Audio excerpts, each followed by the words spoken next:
అదరగొట్టే కారం రంగు రుచి ఆచి కారం పొడి.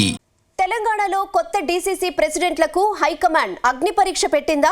కొత్త డీసీసీలకు 6 నెలలు గడువు విధించిన సీఎం రేవంత్ రెడ్డి పనితీరు బాగా లేకుంటే బర్తరఫ్ చేస్తామని ప్రకటించారు. అయితే డీసీసీకి 6 నెలల గడువు పెట్టడంపై పార్టీలో భిన్నాభిప్రాయాలు వినిపిస్తున్నాయా? గుజరాత్ ఫార్ములాను తెలంగాణపై బలవంతంగా రుద్దుతున్నారని అభిప్రాయం నేతల్లో వ్యక్తమవుతోందా? అసలు గుజరాత్ ఫార్ములా తెలంగాణలో ప్రవేశపెట్టడం వెనుకున్న కారణమేంటి? Let's watch this story.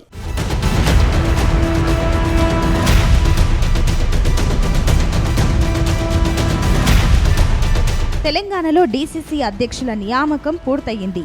మొత్తం 33 జిల్లాలకు కొత్త డీసీసీలను నియమించారు.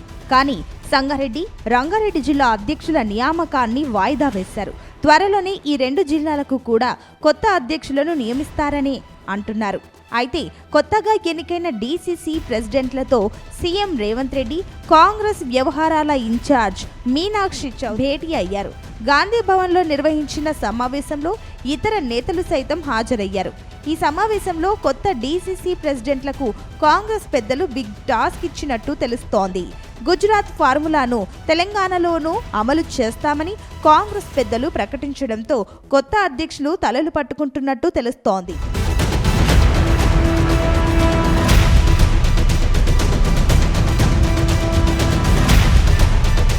కొత్త డీసీసీ అధ్యక్షులకు సీఎం రేవంత్ రెడ్డి 6 నెలల గడువు ఇచ్చారు.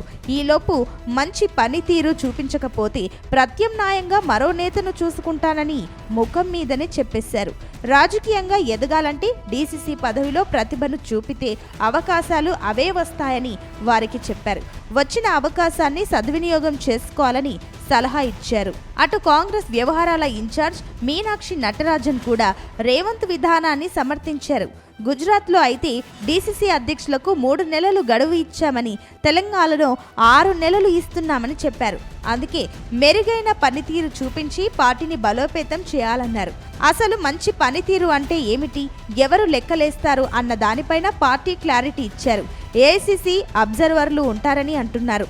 అయితే అబ్జర్వర్ను సంతృప్తి పరిస్తే బాగా పనిచేసినట్లేనని కొంతమంది అనుకుంటారు. కానీ అలాంటి పరిస్థితి ఉండదని, పార్టీ కోసం చేసే పనితీరే ముఖ్యమని అంటున్నారు.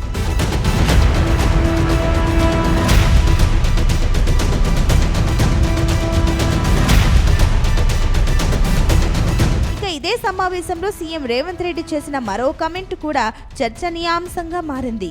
రాజకీయాల్లో కాళ్ళల్లో కట్టెలు పెట్టడం సహజమని, దాన్ని సమస్యగా చూడవద్దని కొత్త డీసీసీ అధ్యక్షులకు సీఎం సలహా ఇచ్చారు. కొత్త అధ్యక్షులు నామూషి పడకుండా సీనియర్ నాయకుల ఇళ్లకు వెళ్లి సహకారం కోరాలని ఆదేశించారు. రకరకాల మనస్తత్వాలకు కలుపుకునే పోయేది కాంగ్రెస్ పార్టీ అని, అందరినీ సమన్వయం చేసుకోవాలని కొత్త డీసీసీలకు దిశానిర్దేశం చేశారు. మరోవైపు తాను కోపాన్ని కంట్రోల్ చేసుకున్న తీరు గురించి సీఎం రేవంత్ రెడ్డి వివరించారు. తాను ముఖ్యమంత్రి కాకముందు చాలా మందిని గదిలో పడేసి కొట్టాలన్నంత కోపం ఉండేదని చెప్పుకొచ్చారు.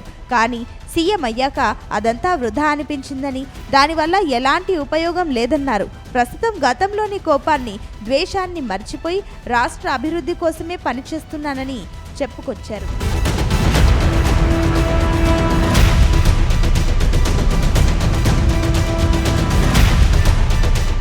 డీసీసీ ప్రెసిడెంట్ పదవులు పొందిన నేతల్లో ఎక్కువ మంది సీఎం రేవంత్ రెడ్డి సిఫార్సులు చేసిన వాళ్లే ఉన్నారని టాక్ ఉంది.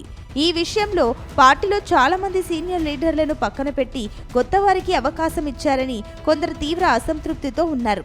అటు వెలమ సామాజిక వర్గం నేతలు సీఎం తీరుపై గుర్రుగా ఉన్నారనే ఆరోపణలు లేకపోలేదు. కానీ హైకమాండ్ మాత్రం పనితీరు ఆధారంగానే పదవులు ఇచ్చామని ప్రకటించింది. ఇప్పటికీ అనేక వడపోతల తర్వాతే పదవులు కేటాయించింది. మరోవైపు సామాజిక సమీకరణాలు, పదవులు రాకపోవడం వంటి కారణాలను కూడా పరిశీలించారు. అటు సీఎం రేవంత్ రెడ్డి కూడా తన వర్గానికి పెద్దపీట వేసుకునేలా చేశారనే ప్రచారము కూడా ఉంది.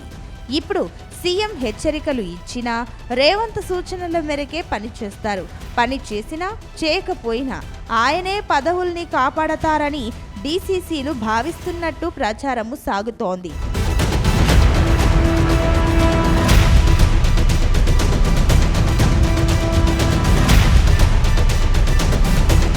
గుమగుమల వంటలే వంటలే తెరకొట్టే కారం రంగు రుచి ఆచి కారం పొడి.